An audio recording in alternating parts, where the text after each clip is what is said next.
Pues bueno, mi historia resulta ser la historia de muchas personas, desgraciadamente. Yo viví varios abusos sexuales en mi infancia. Uno no habla cuando tiene que hablar, uno habla cuando puede, porque el abuso te genera una culpa intrínseca. 7 de cada 10 niñas. Entonces, ¿qué hago yo con mi hija? ¿Dónde la meto? ¿En el closet o qué? ¿No? Y sin duda primero hay que poner el tema sobre la mesa, ¿no? Que Claro. muchas veces, como bien decíamos al inicio, pues lo más fácil es voltearte y no verlo, ¿Cómo ¿no? vas a prevenir si no lo ves? Exactamente.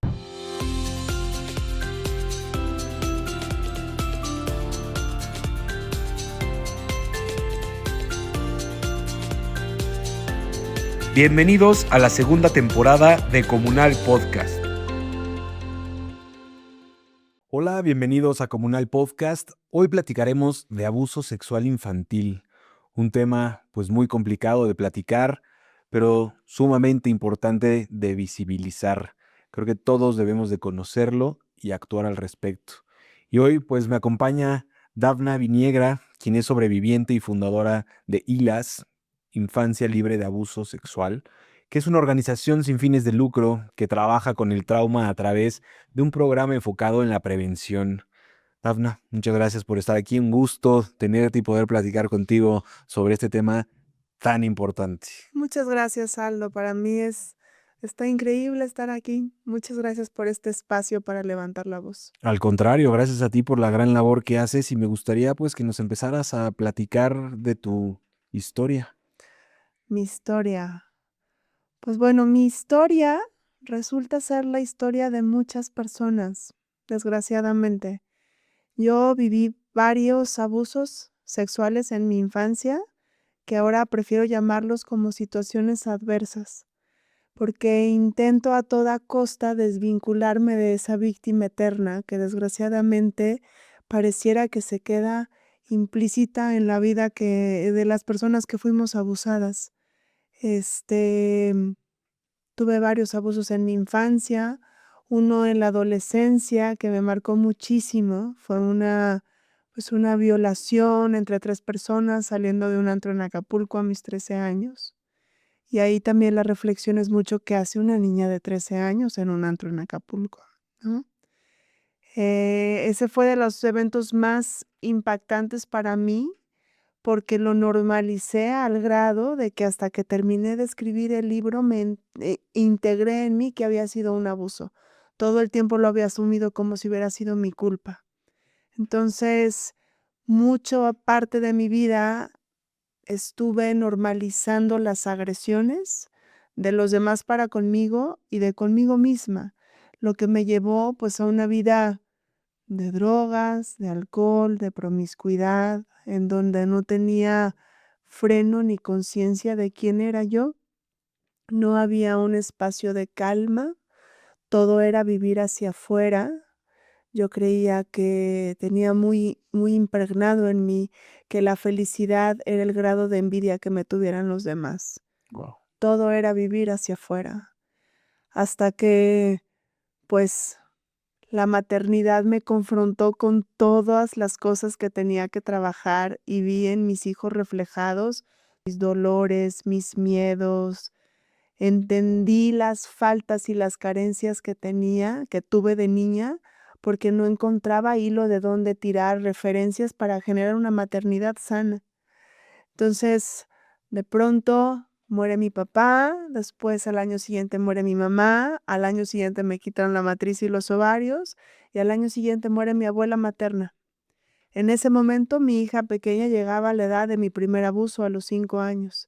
Y obviamente pues empiezo a enloquecer, porque eran todos los traumas de mi infancia sin ni siquiera reconocerlos como traumas, todos los duelos de las personas más importantes de mi vida sin vivir, porque yo lo que hacía era apretarme y apretarme. Yo aprendí que las cosas que duelen, que las cosas que asustan, de ellas se huye, no se trabajan ni se confrontan. Entonces venía huyendo de demasiadas cosas. Y en ese momento pues empieza realmente a desbordarse mi vida. La vida en casa era totalmente pues reactiva, eran enojos, Yo soy muy parecida físicamente a mi madre, entonces cada vez que me veía en el espejo me enojaba muchísimo, me frustraba sin saber realmente qué era lo que me pasaba. Y en ese momento, cuando ya era todo un desastre total en casa, me dice mi esposo, hay gente que se cura escribiendo, ¿por qué no lo intentas? Y me pone un TED Talk de una chava, una escritora estadounidense, que se había salvado de violencias en su infancia escribiendo y después dando talleres y conferencias, ¿no? Veo el TED Talk, dejo el berrinche de la niña, el berrinche del niño, el pleito con el marido y me cierro a escribir. Y ahí, en la primera página del libro, está esta primera página en donde digo que me siento enferma de orfandad y de centro creador, ¿no? De cómo fui cediendo y donando y dejando abandonadas demasiadas partes de mi esencia en el camino y no encontraba cómo. Y durante 7 años estuve escribiendo a manera de catarsis literaria. De ahí se desprende el libro y del libro se desprende la asociación.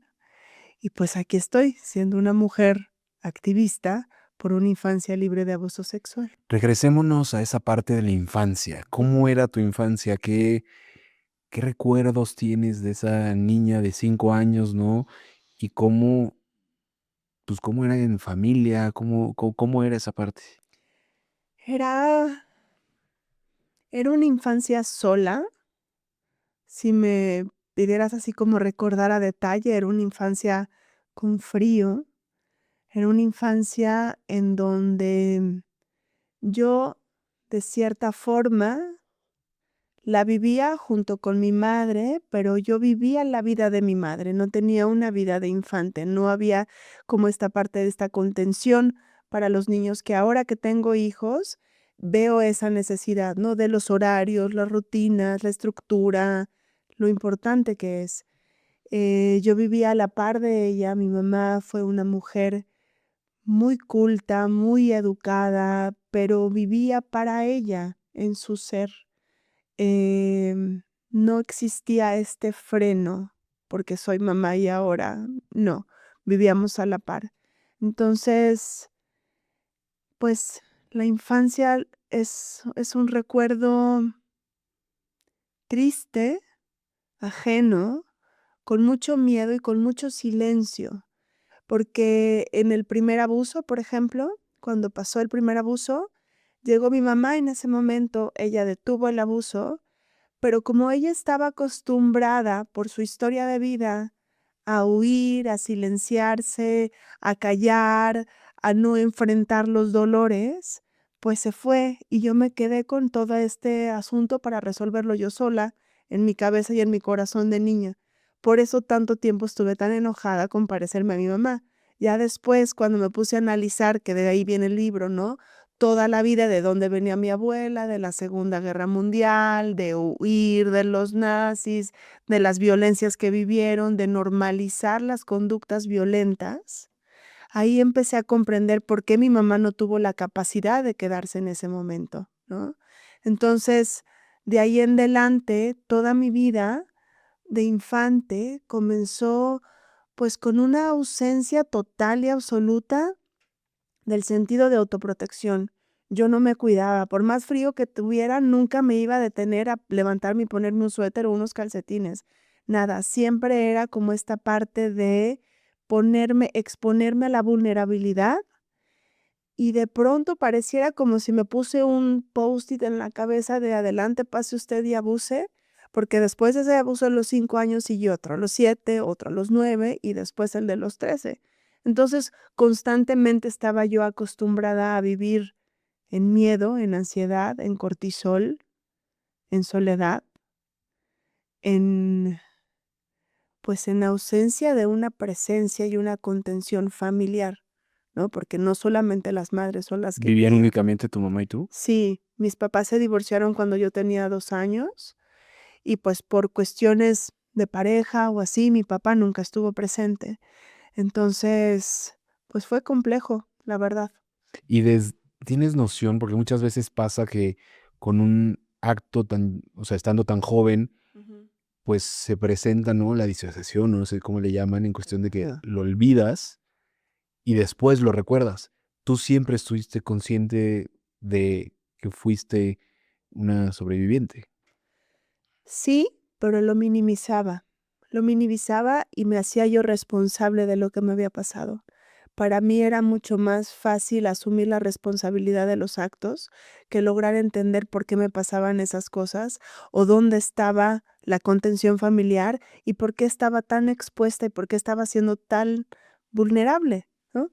Y en tus otros contextos de vida, ¿no? Escuela, deporte, familia, más No, pues yo era pequeños. completamente yo misma me aislaba, ¿sabes? O sea, no dormía bien, no comía bien, pues traía todo el trauma encima, ¿no? Y aparte repetidos abusos, pues obviamente el trauma se incrementaba, se incrementaba, se incrementaba y no existía esta atención de a ver qué le pasa a la niña, está durmiendo bien la niña porque ya no come, porque esto, porque el otro. O sea, Si tu mamá seguía en su vida sí, ella seguía en su vida. y con alguien más lo platicabas, nada. Nunca lo platiqué, los abusos. Tuve una contención amorosa maravillosa de Marta Beatriz Telles, la mamá de Natalia y de Artemisa. Natalia ilustró el libro y con ella sí fue un espacio seguro, eran unos abrazos maravillosos, pero pues bueno, era la mamá de mi amiga, ¿no? ¿A qué edad? Eso, Marta llegó a mi vida como a mis 7 años. Y ella sí sabía. No, nunca supo, ya falleció, pero no, nunca supo. Siempre me callé los abusos. El primero lo usaba mucho como bandera cuando estuve en drogas y en alcohol para hacerlo como justificación y de, yo fui la niña abusada, entonces te tiras al tapete y tienes la justificación de ponerme la fiesta de 5 días, pero entonces necesito atención y como en esta búsqueda constante de ser reconocida como una víctima y de que me cuidaron realmente. Y de ahí conoces a tu esposo, te No, casas. hombre, no, no, mi esposo, pues es mi tercer matrimonio, Ok. porque en el principio, pues lo que yo buscaba era lastimarme, ¿no? Y evidentemente me relacioné con las personas que más me fueron a dañar o que yo pudiera dañar. Y cuesta trabajo decirlo, pero en este proceso de ser víctima de un abuso sexual infantil, muchas veces tú te conviertes en el victimario, Correcto. ¿no? No solamente de abusos sexuales, sino también de abusos emocionales, te vuelves manipulador, te vuelves siniestro, te vuelves, pues, una persona que cobra venganza constantemente por abajito del agua, ¿no? Y hasta que no lo logras integrar esa parte, hasta que no logras, pues, de cierta forma, como abrazar esa sombra, yo siento que no puedes resolverte y no te puedes mover de ese papel de víctima eterna. ¿Sabían de ese pasado tus parejas? Pues el primer abuso sí, te digo que se lo traía yo como bandera para arriba y para abajo para poderlo tener a justificación. Pero los otros no. El de los 13 años, por ejemplo, ese fue el que más trabajo me costó asimilar como un abuso. Todo el tiempo yo lo justificaba que había sido mi culpa porque traía la falda muy cortita, porque yo me subí al coche con los 3 tipos que me ofrecieron aventón, porque no grité demasiado fuerte, porque, ¿no? Cuando realmente no fue mi culpa. Y bueno, ahora, ¿cómo empieza ese camino de sanación, no? Porque me parece espectacular lo que dices en cuestión de escribir, ¿no? De generar esa catarsis, pero pues obviamente es un trabajo, pues bueno, ahorita dices al menos 7 años lo que fue el libro, pero desde que empezaste a escribir, que ahí fue cuando dijiste, esto se acaba y voy a trabajar en mí, previamente no tomabas terapia, nunca hacías, o sea, No, yo le echaba la culpa a todo el mundo. Todos los demás eran los que estaban mal, no yo. Sí, o sea, me dedicaba a señalar los defectos y las equivocaciones de los demás. ¿Para qué? Para no verme yo. Porque no me atrevía a asomarme aquí dentro y ver realmente qué es lo que hay. Entonces, en el momento en el que empiezo a escribir, pues es una confrontación tremenda porque es tú contigo, ¿no? Empecé a escribir y en ese momento que me dice mi esposo, ponte a escribir y ahí empecé. Y después ya empecé con un acompañamiento con una maestra Silvia Valdés, que ella, pues bueno, es maestra de todas las técnicas esotéricas que te puedes imaginar. Entonces hice todos, obsidianas, caracoles, ayunos, temazcales, todas las técnicas alternativas que te imaginas, las hice con esta necesidad de verme desde fuera, de poderme generar este como desplazamiento y decir, uff, ¿no? ¿Qué está pasando realmente conmigo? Entonces necesitamos investigar qué fue lo que pasó y qué pasó desde mis generaciones anteriores. ¿Para qué? Para dejar de culpar y dejar de señalar a mi madre, a mi abuela, a mi papá como responsables de un todo, sino realmente generar esta compasión empática para con ellos y decir, ¿por qué reaccionaron ellos así? ¿Por qué se fue? ¿Por qué no quedó? ¿Por qué no vieron? ¿Por qué? Porque venían de esta forma de huir, de correr, del trauma de la posguerra de mi abuela. Qué importante alzar la voz y creo que muchas veces, y bueno, ahorita nos dirás las cifras, pero pues lo principal es callarte, ¿no? Y guardártelo y yo creo que así hay muchísimas víctimas que no están para alzar la voz. ¿Qué les dirías a esas personas? Que es necesario hablarlo, pero lo que sí es una realidad es que uno no habla cuando tiene que hablar, uno habla cuando puede, porque el abuso te genera una culpa intrínseca y para lograr moverte de ese yo tuve la responsabilidad de lo que me pasó, no tienes una idea del trabajo que cuesta. Es muy complejo. O para poderte mover de esa víctima en donde te estás acusando a todo el mundo, tú me hiciste, tú me hiciste, tú me hiciste, tú me hiciste. Entonces, ¿cómo desvincularte de esa parte, no? Cuando realmente sí te hicieron, pero quieres dejar de estar como estigmatizado por las cosas que viviste en la infancia. Entonces, Pasas a un mundo, ¿no? Desconocido, víctima, ¿no? Y como que es algo sí, víctima, complejo. por ejemplo, una palabra con la que a mí también como que me sigo peleando, pero bueno, es con la de sobreviviente, ¿sabes? Porque para mí es, okey, sobreviviente, entonces, sobrevivo, ¿no? Vivo sobre lo que me pasó. Entonces, constantemente lo tengo de colchón bajo mis pies, como una justificación eterna para mis errores, mis malas conductas, mi siniestralidad, mi sombra, o realmente me muevo de esa sobrevivencia eterna para simplemente vivir con las situaciones adversas que me tocaron, porque así es, y a mí me tocan unas cosas y a ti te tocarán otras, y a otra persona le tocan enfermedades, y intentas hacer de tu persona lo mejor posible, ¿no? Pues yo creo que eso es lo único que tenemos en la vida, ¿no? El cómo reaccionamos Ujú. a lo que nos sucede. Y como bien dices, Completamente. pues puedo quedarme en el rol de víctima o puedo tomar un protagonismo de mi víctima, ahora sí que de mi situación y más bien salirme de ese contexto, ¿no? Ajá. Pero no necesariamente nombrar todo. Creo que también esa parte como gente de sobrevivientes, víctima, como fueron muchos actos, fue algo que te afectó a Ujú. ti puntualmente, pero que de ahí has aprendido y apoyado a muchísima gente, que eso me lleva a preguntarte cómo logras también ya decir, quiero poner una fundación, quiero alzar la voz, quiero ser un activista, ¿no? Para que más gente que seguramente está pasando por lo mismo, pues no sufra esto.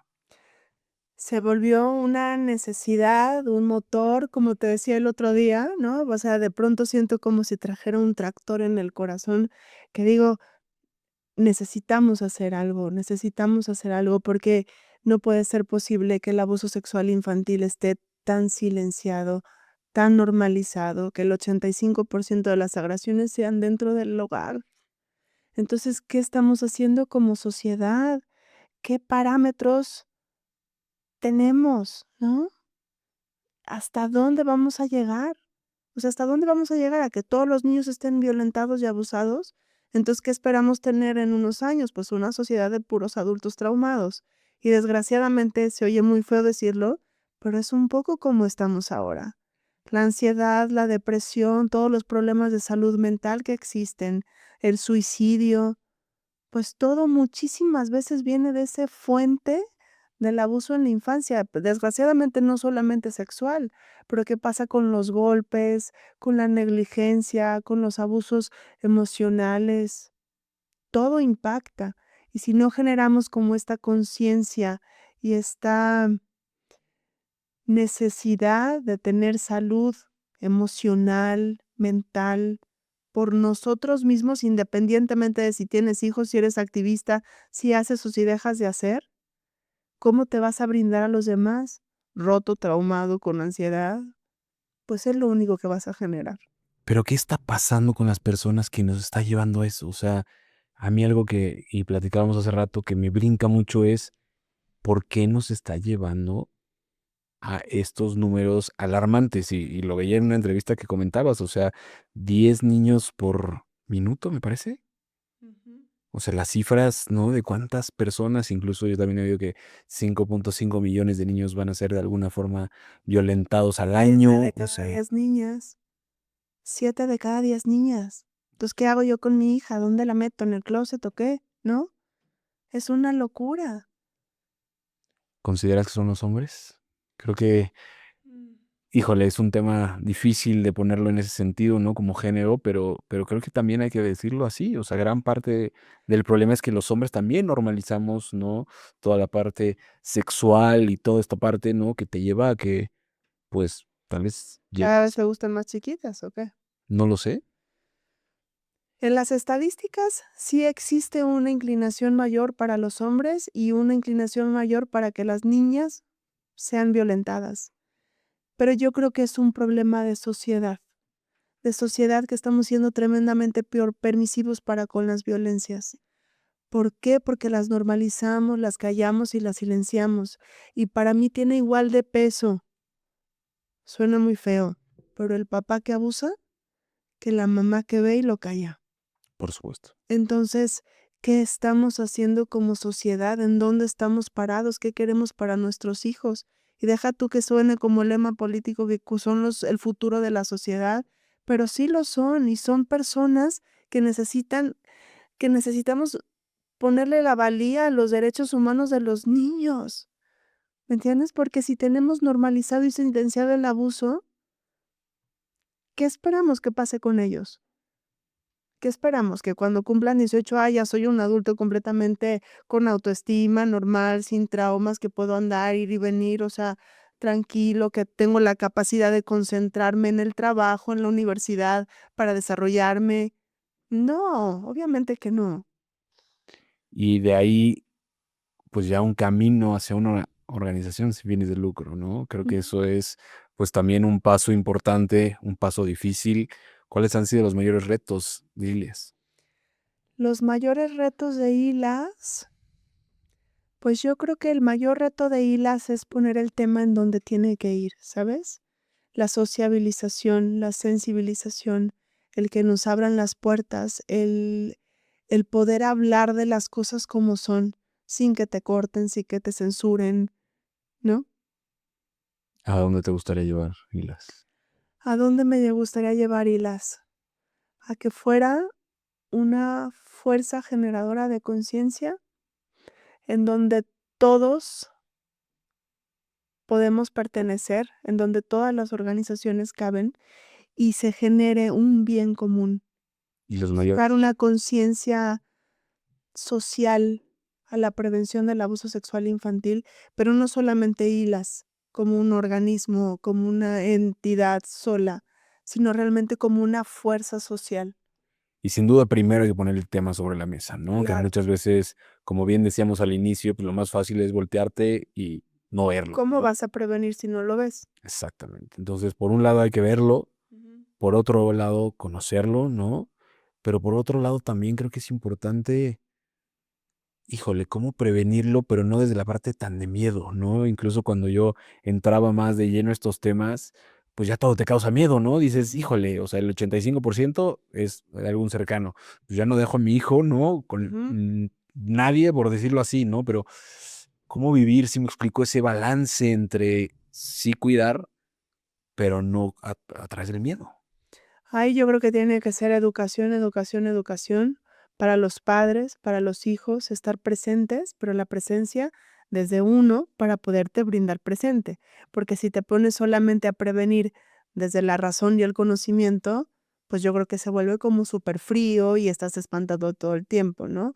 Pero si lo logras pasar por el corazón, por la empatía, Que haya por una la confianza también, solidaridad, ¿no? exacto, se vuelve de otra forma y puedes prevenir de una manera amorosa y si lo vuelves como así objetivo en que el estar previene, pues no está nada mal, no te tienes que ir a pelear con ningún crimen organizado, sino que tienes que estar tú para con tus hijos un tiempo, ¿no? Ahorita somos padres, bueno, pues toca estar. Ya después volarán y volarán seguros de sí mismos, sin traumas y sin huecos en el corazón tremendos. Entonces, gran parte puede ser que no estamos teniendo esa educación de valores dentro de casa, ¿no? Sino que simplemente tenemos hijos, los De tenemos valores y ahí de y no los presencia. exactamente, y no los pelamos. Ujú. Sí, porque tal vez estamos con el celular, o estoy en mi vida, o voy y vengo, ¿no? Y no hay como esa contención y ese respeto a los derechos de los niños. Me decías de esta comunidad, ¿no? Mm. Que qué importante es generar comunidad, que la gente sienta contención y sienta ese valor de no está sola, ¿no? Cuéntame un Ujú. poquito más de eso. Cuando sale el libro, me empiezan a buscar muchas mujeres, pues, que se encuentran dentro de él, como te decía al principio, pues, mi historia es la historia de muchísimas personas. Entonces, muchas mujeres que se encuentran dentro del libro me empiezan a buscar y se forma la comunidad ILAS, que es un laboratorio de escucha, es un espacio seguro de mujeres para mujeres, en donde nos damos el espacio de la voz, el espacio de darle sonido y fuerza a todas esas palabras y sentimientos que hemos callado durante años. En la comunidad empezamos siendo 2, ahora ya somos 120 y tantas. Nos juntamos todos los jueves vía Zoom a las 8:30. Se van trabajando diferentes temas que obviamente todos vienen del trauma del abuso, ¿no? La permisividad, la culpa, etc, etc, el autosabotaje. Entonces, es un lugar hermoso en donde hemos, pues, empezamos a guardianarnos y a cuidarnos entre todas, en donde han habido mujeres de 70 y tantos años que se atreven por primera vez a hablar de su abuso. Eso es algo muy cañón, ¿no? Y lo decía al principio, que muchas veces puede ser como protección del mismo cerebro, ¿no? Que lo olvides y que después algo te lo detone, pero ese silencio yo creo que es de lo más peligroso que hay. Es que el silencio yo siento que te come el alma, ¿sabes? A mí, por lo menos, en mi persona, todo el tiempo que estuve callada era como un hueco que se empieza a expandir como si fuera un agujero negro que te empieza a succionar y te empieza a devorar a ti mismo, a ti mismo, a tu ser, a tu esencia, a tu persona. Entonces lo empiezas a llenar de cosas ajenas, ¿no? De aparentar, de servir, de, según tú, cumplir. Regresemos ahora a la parte de los agresores. Mm. Uno, varios, los que fuesen. ¿Has tenido algún contacto? ¿Has perdonado desde algún punto? ¿No? ¿Has sanado, no? En este camino justamente que comentas de sanación Ujú. a esa parte. Yo creo que el perdón a los agresores, yo creo que es el tema como más álgido y más complejo, porque yo creo que el perdón es hacia uno mismo, hacia las cosas que cedemos en el momento en el que nos abusan, al guardar el silencio, porque en el momento en el que guardas silencio, al que le estás guardando la lealtad es a la persona que te agredió. Y todos estos años de guardar silencio pareciera como que lo empoderas, ¿no? Entonces, nunca tuve el momento de encontrarme con alguna de las personas que me agredieron, inclusive platicaba con una buena amiga de que si ya me habrán escuchado o no me habrán escuchado, ¿no? Seguramente. Este, yo creo que no es necesario perdonarlos a ellos, pero sí integrar ese perdón en nosotros mismos. ¿Qué les dirías a ellos ahora que estás tan trabajada? Que reflexionen en sus actos y que espero de verdad que no lo vuelvan a hacer y que no lo sigan haciendo, porque seguramente ellos también en algún momento fueron vulnerados y que los niños no son el basurero emocional de nadie, no tienen que descargar sus impulsos de coraje, de venganza en los niños. Y muchas veces también pasa eso, ¿no? Si no denunciamos, pues también puede haber más personas, más víctimas, más abusos. Ese es el problema con el silencio. Les guardas lealtad a ellos y el abuso se sigue perpetuando. Es el problema con el abuso de la casa, que como son seres queridos, nadie dice nada, todo el mundo se queda callado y esta persona pues sigue violentando y violentando generación tras generación tras generación. Y para la gente que nos escucha, que tal vez esté pasando por algo similar o conozcan algún caso, ¿cómo es el paso a paso? ¿No? O sea, literal, me cuenta mi hija que tiene un abuso y de ahí, ¿qué hago? ¿No? O sea, busco especialistas, organizaciones, voy al MP, o sea, ¿cómo empieza ese proceso? Si fuera mi caso, lo primero es una contención amorosa total y absoluta para con el infante, no brindarte completamente a él, ser respuesta y no reacción, porque si eres reacción solamente la vas a asustar más o lo vas a asustar más. Entonces, brindarte a él de la manera más calma posible, buscar especialistas en trauma para víctimas y después, sí, obviamente, seguir un proceso legal. Y ahí es donde también los números no nos ayudan, ¿no? Dicen que 1 de cada 1000 casos, si acaso se logra, si acaso una sentencia, y creo que eso también es, pues, algo que las autoridades también deben de ponerle atención, también deben de tomar medidas más Completamente. fuertes. ¿Qué pasaría en ese sentido? Nosotros en la asociación estamos proponiendo al gobierno generar una unidad especializada en abuso sexual infantil, en donde todo el personal esté obviamente capacitado para tratar a niños en trauma, a familias en trauma, y no pasen en este momento como lo que está pasando, ¿no? Ahorita, que es una revictimización total, que los servicios de justicia, pues desgraciadamente no están dando lo que la gente necesita y por eso, pues, imagínate tú, que tengas el abuso dentro de la familia, el trabajo que te cuesta ir a denunciar a alguien que quieres, y aparte, es un calvario en donde te hacen ir, venir, regresar, las revisiones médicas son una cosa horrible, es una revictimización una encima de la otra. ¿Tú la llevarías a tu hija? Híjole, qué buena pregunta. La verdad es que creo que sin duda nos dejan mucho que desear las autoridades en ese sentido Ajá. y debe de cambiar esa parte, ¿no? Por eso mismo necesitamos hacer una fuerza común entre organismos no gubernamentales para empujar la creación de estas unidades de denuncia y evidentemente de ahí desplegar unidades de tratamiento en donde se dé servicio terapéutico a las víctimas, a las familias y aunque no nos guste escucharlo, a los victimarios, porque ¿qué pasa con ellos?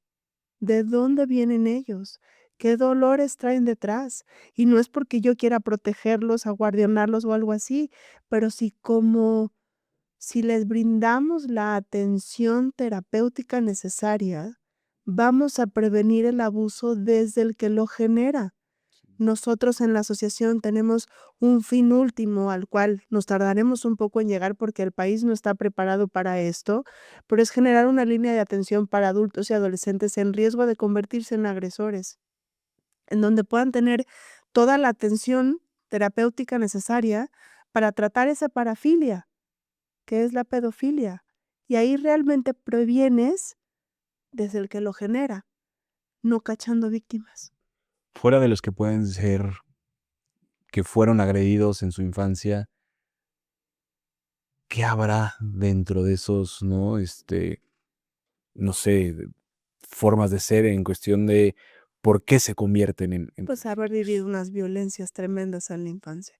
o sea, tiene que haber factores de riesgo sí o sí. Ahí en el estudio se habla muchísimo, por ejemplo, de haber vivido violencias emocionales y físicas en el momento de la pubertad, porque en el momento en el que estás consolidando tu sexualidad, si te exponen a violencias muy graves, hay como un mal cableado y generas una unión entre la violencia y la sexualidad. ¿Y con quién van a experimentar estas situaciones de violencia sexual? ¿Un adolescente? Pues con un niño, ¿no? También hay un estudio, por ejemplo, que habla de cuando ven los niños cómo violentan a las mamás, se genera esta parte de agresión sexual infantil. Todo es violencia. Perdón. ¿Y crees posible reinsertar a los agresores? O sea, que si hay un agresor pueda, ¿no?, tener esta contención que comentas, más allá de la prevención, sino después de un acto tal vez repetido, que en verdad pueda tener esta reinserción social. Tendría que tener una terapia súper profunda, una atención terapéutica muy profunda. Y aparte hay mecanismos médicos, terapias hormonales, que inhiben el deseo sexual. Por ejemplo, en Alemania hay un centro que se llama el Centro Dunkenfeld, que trata específicamente con pedófilos y pederastas en recuperación. Los pedófilos tratan como si fueran alcohólicos anónimos, en donde tienen terapias de grupo, están atendidos y todo esto. Y los pederastas que están en reinserción social tienen por fuerza tomar aquí en México se le llama castración química, pero allá se le llaman tratamientos hormonales de contención para que no tengan el impulso sexual, en lo que logran generar una parte de sanidad emocional, sanidad mental, y les enseñan a cómo tener una sexualidad sana con sus pares. ¿Cuáles son las herramientas que consideras deben de, o que a ti te funcionaron como herramientas para, pues, sanar este trauma? Digo, ya nos platicaste de la escritura, ¿no? Pero La más fuerte es comprender que la sanación no es una meta donde llegas y es un punto en donde ya la libré y aquí estoy. Es un proceso de vida, porque el trauma del abuso sexual infantil pareciera como si fuese un traje hecho a la medida que se va adaptando a ti en las diferentes etapas y retos a los que te sometes, ¿no? Entonces, uno tener esa conciencia de que es un trabajo permanente, de que la sanación es, pues pareciera como un estilo de vida en donde tienes que estar presente conscientemente, integrando esta parte siniestra y este reconocimiento de la sombra. En ese momento creo yo que existe como un descanso y poder respirar, ¿no? Y ser. Otra parte también, pues es el trabajo personal constante. Siempre estar ahí, siempre estar ahí. Y obviamente hay diferentes técnicas y terapias que a unas personas le funcionará la cognitivo-conductual, etc., etc., ¿no? Hay como muchísimas variantes, pero el tratamiento es indispensable y el reconocimiento en uno de que lo que nos pasó no te define y no lo tienes que estar cargando toda la vida, ¿no? Sí está ya, ¿no? Esto me lo decía mucho mi maestra Silvia. No es que vaya a desaparecer, ¿no? Es tener la conciencia de que quedó en el pasado para poder voltear sobre tu hombro derecho, verlo de atrás, para regresar aquí y reafirmarte el día de hoy la persona que eres. y como bien dices, otras cuestiones, ¿no? De la vida. No Ujú. solamente es eso y no solamente me define eso.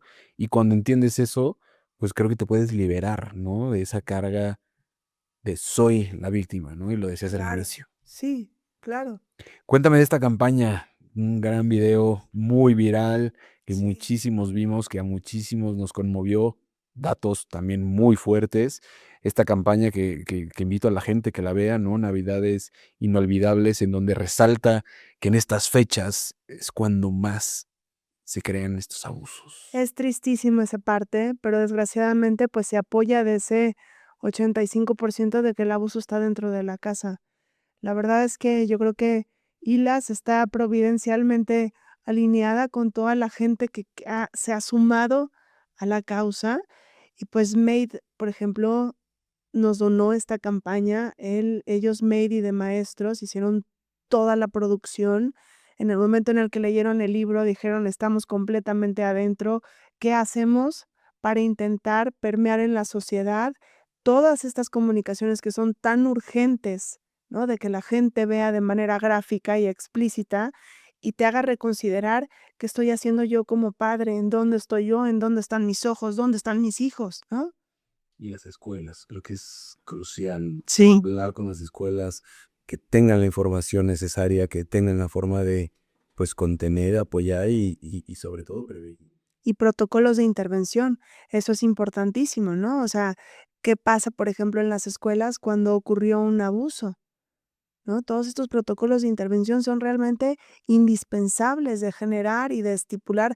Debería de ser, o sea, a nivel federal, que exista un protocolo en donde si pasa un abuso, perdón, puedan ayudar a la denuncia desde la persona de la consejería que limpia, hasta el director, hasta el maestro, para que no se quede encubierto en ningún lado, para parar esta impunidad al abuso sexual infantil. Ese es el problema que existe, que está siendo completamente impune en la familia, en la sociedad y en el gobierno. Por eso estamos como estamos.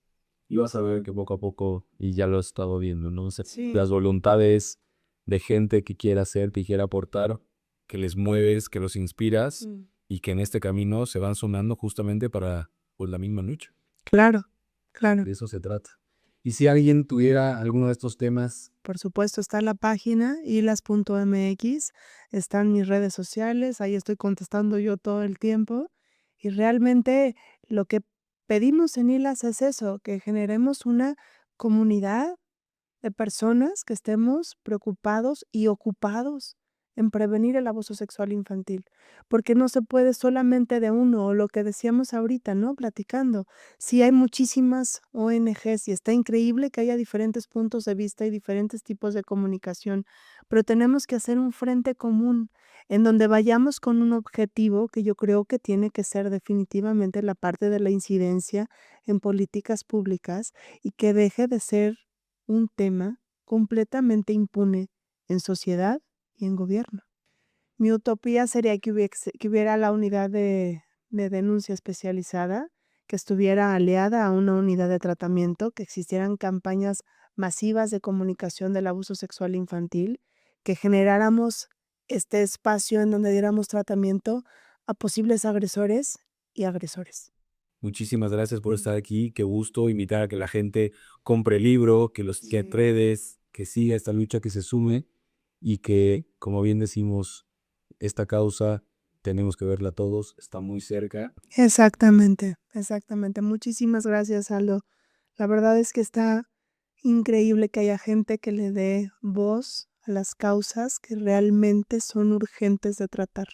Muchas gracias. Gracias a todos los que los escuchan. Compartan estos episodios, califíquenos en Spotify, suscríbanse al canal de YouTube y compartamos este contenido que tiene muchísimo valor para que la gente se concientice. Muchas personas que tenemos hijos chiquitos debemos de ser esa luz de esperanza para estas nuevas generaciones y que se sientan contenidas, que tengamos la información suficiente y que sobre todo podamos prevenir este tema que es tan importante.